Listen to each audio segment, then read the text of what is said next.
Още 17 дни до Коледа. Да ви попитам, чували ли сте за дядо Коледа хокеиста? Хо-хо-хо-хо! А знаете ли откъде произлиза хокеят? Давам ви жокер.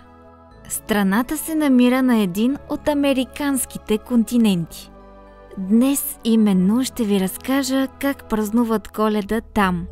Включила съм страни както от Северна, така и от Южна Америка.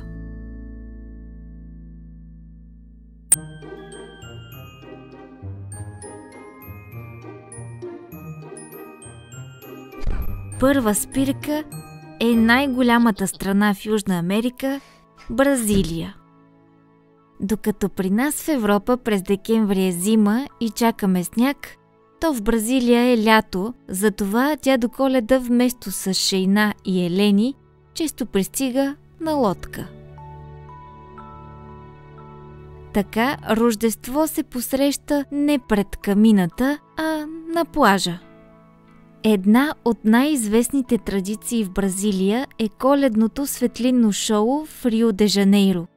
Гигантски плаващи елхи, като прочутата елха на езерото Родриго де Фрайтас, са осветени с хиляди светлини и се съпровождат от музикални спектакли и фойерверки, а коледните песни са в ритъма на самба.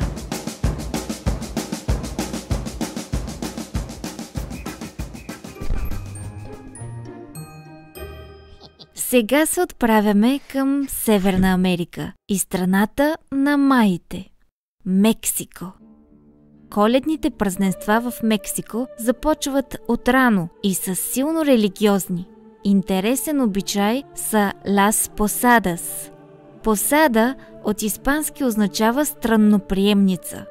Тази мексиканска традиция трае 9 дни, от 16 до 24 декември, което пресъздава търсенето на подслон от Мария и Йосиф преди раждането на Исус. Тържеството протича в шествия, на които хората пеят песни и носят свещи. Участниците спират пред различни домове, молейки за подслон, докато накрая им се предостави гостоприемство. Las Posadas приключва с разбиването на пинята – глинен или картонен съд, украсен с ярки цветове, пълен с сладкиши и малки подаръци. Традиционната пинята има 7 върха, които представляват 7-те смъртни гряха. Затова разбиването й символизира победата над изкушенията. Следваща спирка – Канада. Типичен за Канада коледен обичай е организирането на любителски хокейни турнири на открито. Вече се досещате коя е родината на хокея, нали? Смята се, че този спорт е възникнал в Канада през 19 век, като първият официален матч е игран в Монреал през 1875 година. Този матч е поставил основите на правилата, които се използват днес. Хокеят в Канада е толкова значим, че често за украшение на елхата хората закачат мини-купи Стенли. Купата Стенли е най-престижният трофей в хокея, носеща името на лорд Стенли. Но тя е станала свидетел през годините на редица куриозни моменти. Още през 19 век играч я ритнал в канала и я извадил едва на следващия ден. Няколко години по-късно отборът на Монреал я забравил в снежния насип след смяна на спукана гума.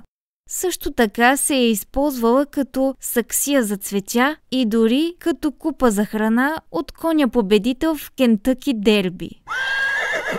Може би именно за това тя е единственият професионален трофей, който има денонощен бодигард, известен като пазител на купата. Много играчи от хокейната лига никога не докосват купата Стенли. Според суеверие, ако играч докосне трофея преди да го спечели, той ще бъде прокълнат и никога няма да спечели шампионат. Неписано правило гласи, че само тези, които са спечелили шампионат, могат да вдигнат купата Стенли над главите си. Любопитна традиция е, че всеки член на новообявения шампионски отбор за купата получава възможност да прекара 24 часа с нея. И често тя бива украсявана за Коледа. По време на зимната ваканция в Канада се организират аматьорски и младежки хокейни турнири. В някои провинции, като Алберта и Онтарио, тези събития се провеждат на открито върху замръзнали езера. Хокеят на лед е неразривна част от канадската културна идентичност. Много училища и университети предлагат стипендии за талантливи хокеисти, а спортът често е част от учебната програма. Над 1 милион канадци участват в организиран хокей, а много повече от тях играят любителски. Santa's coming to play hockey in the snow. In his red suit with a twinkle and a glow. Across the frozen ponds he'll glide so free, bringing joy with every slap shot we see. Крайна спирка за днес са Съединените щати. Тъй като в страната живеят хора от различни етноси и култури, празникът там е доста колоритен. Една от най-големите коледни украси могат да се видят в Ню Йорк. Именно украсата е едно от нещата, на които американците отдават голямо значение. Те дори имат конкурс за най-добре украсена къща.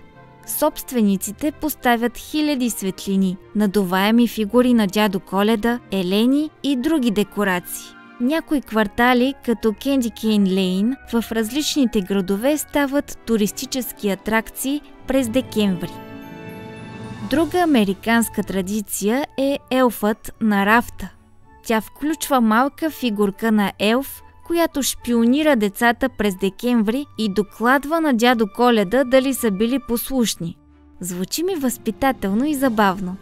Много американци празнуват Коледа, пътувайки с цялото семейство. Не е само семейството на Кевин от Сам вкъщи. Дори не е необичайно да сменят континента. В далечната 2019 година, когато бях на Еразъм в Палермо, се запознах с един американец на коледния концерт в църквата Марторана. Беше най-странното запознанство. Добре, след онова с полицая от летището. Още същата вечер американецът ме покани на вечеря, но забрави да спомене, че на масата в ресторанта ще присъства цялото му семейство. Майка му, баща му, брат му, жената на брат му, сестра му, годеникът на сестра му. Сега ми е смешно, но тогава, подложена на кръстосан разпит от цялата му рода, се чувствах доста не на мястото си. От този именно американец научих, че в някои части на Америка използвали нетипично украшение за елхата – краставичка. На 25 декември децата се надпреварват за нея и който първи я намери, получава допълнителен подарък. Традицията идвала от Германия. Обаче да ви кажа, в Немция никой не е чувал за нея, така че ми се струва чисто американска. И тъй като стана дума за Германия, в следващия епизод ще разкажа за коледните традиции там и ще покажа прочутите немски коледни базари, които успях да снимам. Кажете, имаше ли някой коледен обичай от днешния епизод, който да ви изненада? Ще се радвам, ако споделите. До скоро!